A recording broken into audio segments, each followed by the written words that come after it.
Di setiap konten Ganjar di akun Instagramnya, Gubernur Jawa Tengah itu dianggap salah satu penyebab batalnya Piala Dunia U20 digelar di Indonesia karena terang-terangan menolak kedatangan tim Israel. Bahkan muncul tagar tolak Ganjar jadi presiden sebagai ajakan menarik dukungan terhadap Ganjar untuk Pilpres 2024.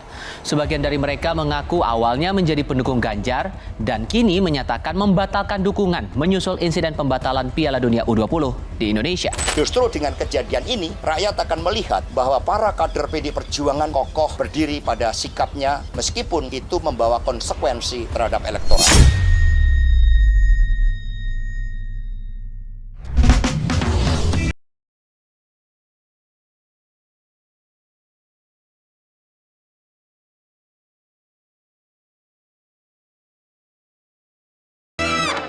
Hai, kembali lagi di Live On Point. Nah, kalau kita ingat beberapa waktu lalu pembatalan Piala Dunia U20 di Indonesia, ada nama Ganjar Pranowo, Gubernur Jawa Tengah yang dianggap jadi salah satu penyebab dibatalkannya Indonesia sebagai tuan rumah karena dianggap syarat nuansa politis. Nah, hal ini dipotret oleh Litbang Kompas karena kemudian pasca pembatalan itu memang ramai di media sosial. Tagar tolak Ganjar jadi presiden itu salah satunya, dan kemudian beberapa netizen bahkan menyatakan untuk berputar arah membatalkan dukungannya terhadap Ganjar Pranowo. Bahkan ini sempat ramai jadi perdebatan antara pendukung Ganjar dan juga kelompok yang dianggap memanfaatkan momentum ini untuk kemudian menurunkan elektabilitas Ganjar Pranowo. Tapi yang jadi pertanyaan, berhasil nggak sih mereka itu kemudian menurunkan elektabilitas Ganjar Pranowo? Dan kemudian kenapa fenomena ini menarik Litbang Kompas sampai kemudian harus melakukan survei? Sudah bersama saya di sini peneliti senior Litbang Kompas, Mas Toto Suryaningtyas. Selamat datang Mas Toto di Live On Point. Terima kasih sudah datang. Selamat siang. Ya, selamat siang. Mas Toto, yang pertanyaan pertamaku gini, kenapa fenomena ini kemudian menarik Litbang Kompas sampai kemudian harus melakukan survei? Ini kan fenomena yang menonjol ya. Kita akan selalu meliput, meneliti, melakukan riset, baik dengan kualitatif dengan kuantitatif terhadap fenomena, apalagi ini terkait dengan core competence kami, yaitu soal politik dan situasi menjelang pemilu 2024. Ya. Sehingga kami melakukan riset, tetapi riset ini sebetulnya juga masih pendahuluan. Riset kami yang utuh sebetulnya akan kita lakukan nanti setelah Lebaran ya.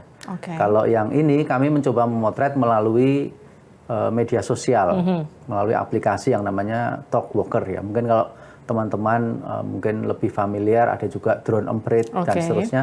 Ini Talkwalker. Nah, memang potretnya mungkin tidak terlalu komprehensif karena ada keterbatasan di sana-sini dan periodenya hanya sekitar 1 minggu yang kami potret. Sekitar 23 sampai dengan 30 Maret. Nah, itu yang kemudian metode pengambilan sampling ya? Iya. Itu yang kemudian sebelum kita masuk ke isinya, karena itu harus dikonfirmasi dulu. Karena kemudian nanti para pendukung Ganjar mempertanyakan, ini metode pengambilan samplingnya seperti apa? Atas dasar apa kemudian data-data ini keluar? Jadi ini harus dikonfirmasi dulu di awal. Yang kemudian jadi pertanyaan gini, memang sebegitu berpengaruh ya Mas Toto? Hasilnya seperti apa sih? Biasanya begini ya, terhadap sebuah fenomena, kalau common sense saja, kemudian juga spot check istilahnya ya, spot saja kita bisa melihat bahwa itu berpengaruh atau artinya ada pengaruh, apalagi kalau itu diukur. Jadi memang sangat berpengaruh, tidak hanya berpengaruh. Makanya kita bisa lihat bagaimana sekarang ini angka-angka yang menunjukkan pergerakan elektabilitas, kemudian juga preferensi itu menjadi kacau balau kalau kita bisa sebut semacam itu. Sehingga memang ini sangat menarik, dan apakah ini akan berkelanjutan ya kita akan terus ikuti. Keluarin dong data-datanya, apa sih temuannya seperti apa sih? Jadi misalnya seperti ini kan riset kita 23 Maret sampai 23 sampai 30 Maret ya. Itu lagi panas-panasnya kemarin kan? Panas-panasnya. 23 itu kan peristiwa pada saat Ganjar menyatakan penolakan. Kemudian 30 itu adalah pada waktu Ganjar menyatakan kekecewaannya karena U20 tidak jadi dilaksanakan di Indonesia. Nah, kalau dari pengamatan kami selama 1 minggu itu ada interaksi itu ada sekitar 671.500 hanya dalam 1 minggu. Banyak ya? Interaksi Itu di banyak medsos. nggak?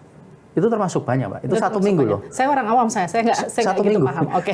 Kemudian percakapannya 156.000. Itu dari berbagai kanal medsos. Nah, kanalnya macam-macam. Tapi kanalnya kalau kita pun misalnya mau sebut kanalnya, ada yang influence-nya yang ininya bisa jutaan, reach-nya bisa jutaan. Misalnya kanal-kanal dari media televisi, misalnya kanal misalnya ya saya sebut saja misalnya potensi jangkauannya Yang cukup besar CNN ya? Indonesia misalnya. Oke. Itu potensi jangkauannya bisa ratusan juta. 23 juta jangkauannya, tapi potensinya bisa 1,9 miliar. Oke. Potensi jangkauannya itu untuk CNN Indonesia. Kemudian sebut saja Metro TV, Kompas TV sendiri. Itu potensi jangkauannya kan Kompas TV aja 3.200.000 potensi jangkauannya. Jadi kita mau sampaikan bahwa peristiwa Ganjar Pranowo ini lalu memang menjadi sesuatu yang sangat menarik untuk diliput, untuk diriset. Karena faktanya dia menarik banyak akun-akun. Jadi akun yang pro Ganjar juga tertarik, akun yang kontra Ganjar juga tertarik, akun media nasional juga tertarik untuk mengomentari dan Karena memberitakan memang soal sebenarnya Ganjar. nama Ganjar Pranowo itu sendiri seksi untuk diberitakan begitu ya. Paling Iya. tidak itu kemudian kenapa jadi banyak media-media mainstream yang juga ikut memberitakan, nggak cuma mainnya di media sosial begitu. Saya ya? rasa sekarang dibanding taruhlah 3 kandidat teratas ya, Ganjar paling seksi. Setelah itu misalnya Anies lalu yang Pak Prabowo kan relatif sudah dikenal ya, sudah mapan dia tingkat kedikenalannya. Tetapi Ganjar itu memang sesuatu yang sekarang ini paling menjadi tanda tanya karena dia belum memperoleh tiket paling tidak secara dan formal. setelah kemudian ini terjadi, seberapa berpengaruh elektabilitas itu turun dari hasil survei Litbang Kompas? Kalau dari hasil survei kami memang belum. Jadi kami memang di sini tidak memetakan melalui persentase elektabilitas karena metodenya memang tidak bisa memungkinkan hal semacam itu. Memang beda. Memang ya? beda. Jadi ini harus dikelirkan dulu. Ini beda. Beda. Oke. Jadi yang kita lihat di sini adalah mayoritas dari akun-akun yang selama ini pro Ganjar itu menyatakan kekecewaannya dan sebagian besar, kita tidak bisa sebut persentasinya, itu menyatakan ingin berpindah. Gitu. Dia tidak lagi mendukung Ganjar. Yang tadinya mendukung Ganjar, akun-akun ini di media sosial, dia berpindah untuk tidak lagi mendukung Ganjar. Jadi memang keinterpretasi bahwa problem ini sudah dibahas dari berbagai dimensi ya. Kalau kita masuk ke dalam dimensi jawaban bahwa ini melibatkan PDIP, bahwa ini merupakan instruksi partai, kalau kita lihat dari komen-komen netizen itu, bagi mereka itu belum cukup. Jadi meskipun ini perintah partai sekalipun, netizen atau audiens kita itu tetap ingin melihat bahwa seorang Ganjar Pranowo itu mempunyai independensi dalam tahap tertentu. Itu kalau yang dia pengen independen. Tapi ada juga netizen yang pengen bahwa Ganjar Pranowo itu diam aja kan aman gitu kan. Karena kan Prabowo juga diam, Pak Anies juga diam. Ngapain harus menyatakan hal itu? Apalagi lalu belakangan kan memang dibahas soal bagaimana antara relasi domain kewenangan. Itu kan domainnya pemerintah pusat. Kenapa pemerintah daerah istilahnya nyelonong gitu ya. Itu pertama. Yang kemudian juga ketika ada perdebatan soal ini kan sudah diatur di dalam peraturan Kemenlu. Tapi lalu belakangan juga ada pejabat dari Kemenlu menyatakan bahwa aturan itu sifatnya untuk pusat gitu. Tapi sekarang gini, Mas Toto, ini kan yang jadi pertanyaan lagi-lagi why Ganjar? Karena sebenarnya ini kan bisa dikatakan sikap partai. Karena nggak cuma Ganjar, Koster juga Gubernur Bali kan menolak. Artinya, tapi kenapa nuansa penolakan itu lebih besar menyasar ke Ganjarnya daripada partai politiknya? Ya itu karena Pak Ganjar ini memang calon yang paling diunggulkan ya dari kalangan pemilih, taruhlah pemilih nasionalis, pemilihnya Pak Jokowi, kemudian juga pemilih PDIP. Jadi simpangan antara pemilih PDIP dan pemilih Ganjar itu lebih besar daripada simpangan misalnya antara pemilih Gerindra dengan pemilih Prabowo. Jadi kita bisa tafsirkan bahwa memang harapan dari pemilih PDIP ini sangat besar kepada Ganjar. Kemudian juga harapan dari non pemilih PDIP terhadap Ganjar itu juga besar dalam konteks yang berbeda. Misalnya dalam konteks ingin ada keberlanjutan dalam perjalanan pembangunan nasional, dalam pembangunan infrastruktur dan seterusnya yang sudah dimulai oleh Pak Jokowi. Jadi kenapa lalu Ganjar menjadi seksi? Karena dia menjadi harapan ya, harapan dari netizen, harapan dari masyarakat pemilihnya untuk nanti di 2024 itu bisa memenangi pemilu. Dan sejauh ini memang belum melakukan dalam tanda petik ya, belum melakukan kesalahan yang fatal, paling tidak seperti ini. Memang ada kasus-kasus sebelumnya, kasus Wadas misalnya, lalu kasus pegunungan. Jadi ini dianggap blunder parah ya? Ini menjadi blunder yang paling parah karena kelihatan. Sebelumnya misalnya ya dari hasil rangkaian survei kami, survei nasional kami, itu tidak pernah Mas Ganjar itu mengalami sebuah penurunan elektabilitas. Ini memang belum kami survei, baru nanti habis Lebaran, tapi ada kemungkinan besar kayaknya ini akan turun karena survei yang dikeluarkan LSI kemarin belum lama, mau nyinggung itu. Ya, itu sudah jelas langsung turun Ganjar, Prabowo langsung naik ke atas 8,1% kan turunnya. Meskipun ini bukan surveinya Litbang Kompas, tapi kita mencuplik surveinya LSI yang kemarin baru saja rilis beberapa waktu lalu. Posisi Ganjar turun, Prabowo-nya naik. Prabowo-nya, Ganjarnya turun 8,1 kalau saya hitung. Itu lalu signifikan banget ya berarti signifikan, ya? karena dua kali lebih. Itu kan? gimana rebound-nya nanti upayanya? Ini gini, Ganjarnya turun 8,1%, Prabowo-nya naik 3,6%, Aniesnya naik sekitar 1,5%. Jadi kemudian tidak tahu tidak jawabnya atau bilang aja golput ya, itu naik sekitar 1,5%, 2% gitu. Jadi kita mau bilang bahwa ketika Ganjar ini diganggu oleh isu ya, kemudian tercerai-berai nih, orang-orang yang kecewa dengan Ganjar itu memang kebanyakan larinya ke Prabowo. Kenapa dia emang pendukungnya karakternya nggak cukup loyal atau gimana sih? Gini, kalau kita bicara loyalitas, baik Pak Ganjar maupun Pak Prabowo itu sama-sama punya tingkat strong voter itu kira-kira separuh lah. Kalau di survei kami itu kan terakhir kami 20-an 5% ya, Pak Ganjar itu. Karena paling nggak kalau dia punya strong voters kan paling nggak ada isu yang begini mereka akan tetap stay, tidak akan langsung drrrr begitu ya turunnya. Tapi ini kami udah hitung, kalaupun misalnya ditinggal oleh non strong voternya, istilahnya oleh pemilih tidak loyalnya. Yang swing voter itu? Yang swing voter itu memang langsung terpengaruh Pak Ganjar ini. Gitu. Karena memang strong voter dan swing voternya itu hampir-hampir setengah. Sama juga dengan Pak Prabowo. Jadi kalau kita andaikan semuanya hilang, memang langsung turun sekali. Jadi memang menjaga isu dan juga kondisivitas di tengah masyarakat, apalagi jelang pemilu itu penting banget ya Mas? Penting banget. Jadi kalau kita kembali ke tadi ya, ini perintah partai. Hal yang positif adalah mungkin memang Pak Ganjar ini mencerminkan loyalitas. Tetapi juga kita harus cek apakah loyalitas itu kongruen ya, istilahnya sama sebangun dengan harapan masyarakat. Nah itu kan terkonfirmasi.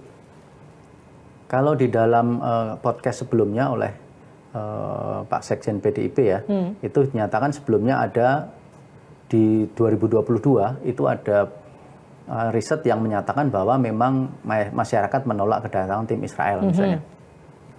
Tetapi faktanya di dua survei yang dilakukan oleh Indikator dan LSI itu tidak demikian.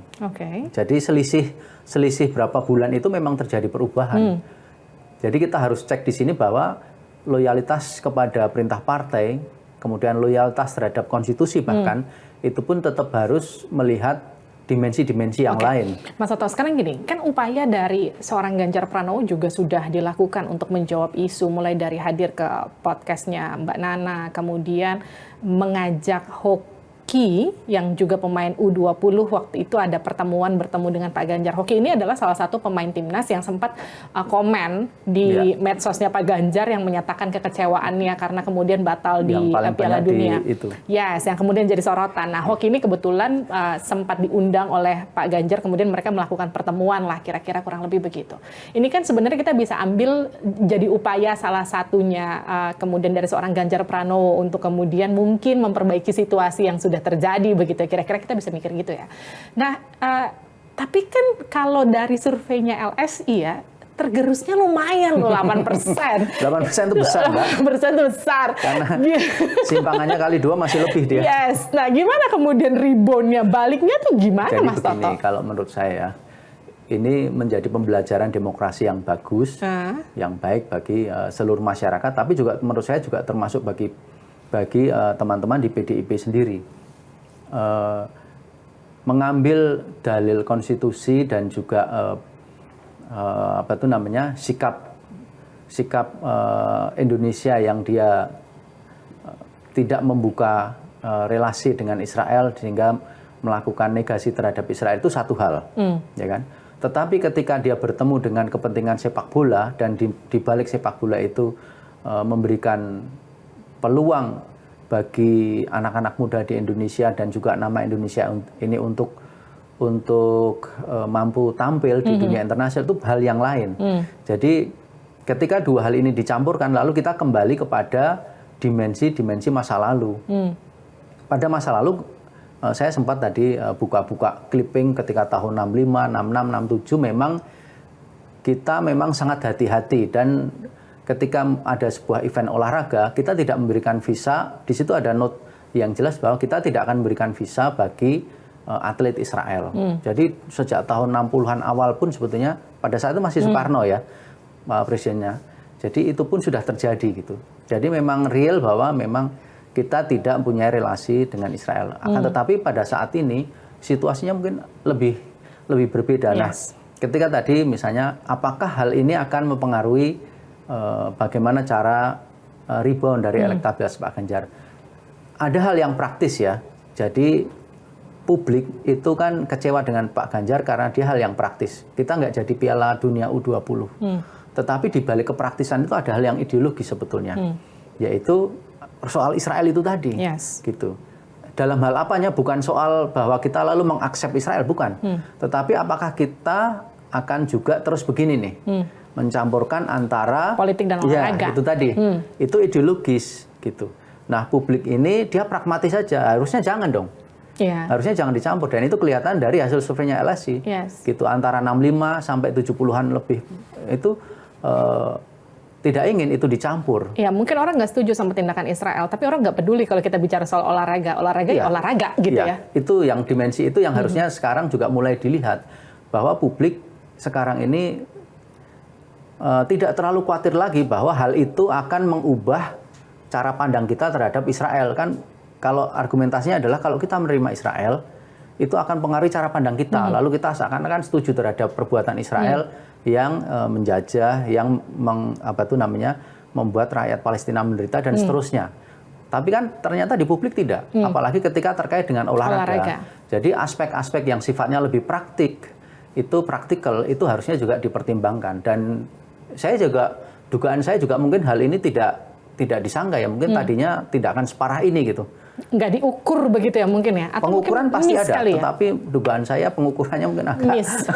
Karena ternyata wow, luar biasa. Tapi ngomong-ngomong, ini karena memang responnya luar biasa, ini juga dipotret Litbang Kompas ya, ini lupa saya tanyain. Karena memang ternyata ada dugaan ini juga dimanfaatkan sama kubu yang kontra Ganjar untuk menaikkan sejumlah nama. Benar nggak sih ini terpotret? Iya, itu terpotret. Ya tadi kalau dari akun-akun yang tadinya itu lucu kan. Biasanya kalau orang berantem di akun, kalau bertengkar ya di medsos itu, misalnya di Twitter atau di ini kan dia ajak ya posisinya. Tapi kalau ini malah bertukar peran gitu.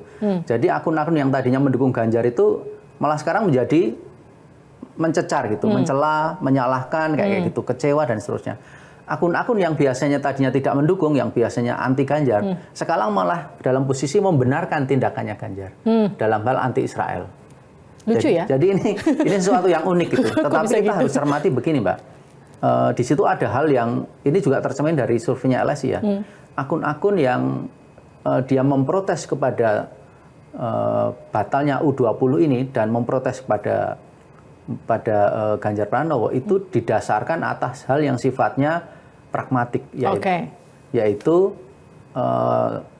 kita jadi batal gara-gara melarang tim Israel ke Indonesia.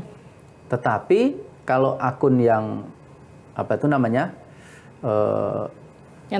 tadinya anti lalu sekarang sepaham dengan pemikirannya Ganjar Pranowo, dan itu juga tercermin dari hasil surveinya LSI, alasannya ideologis.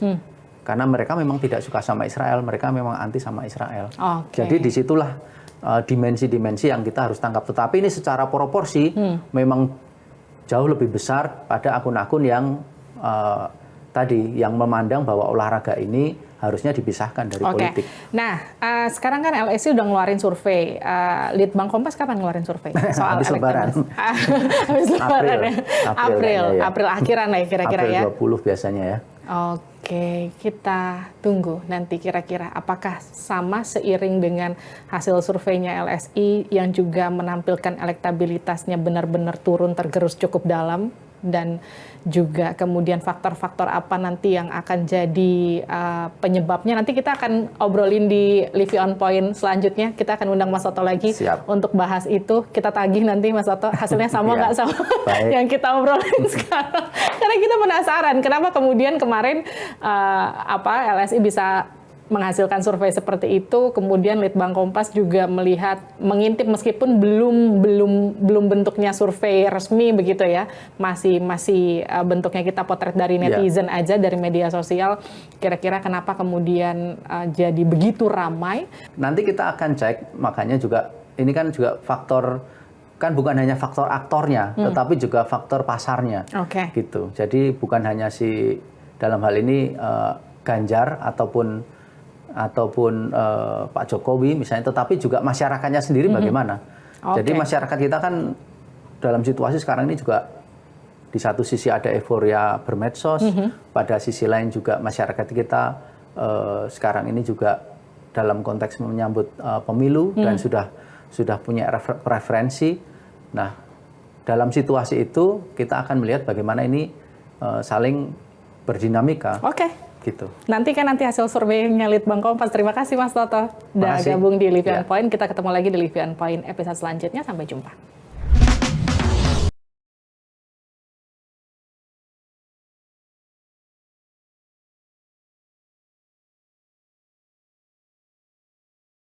On Point.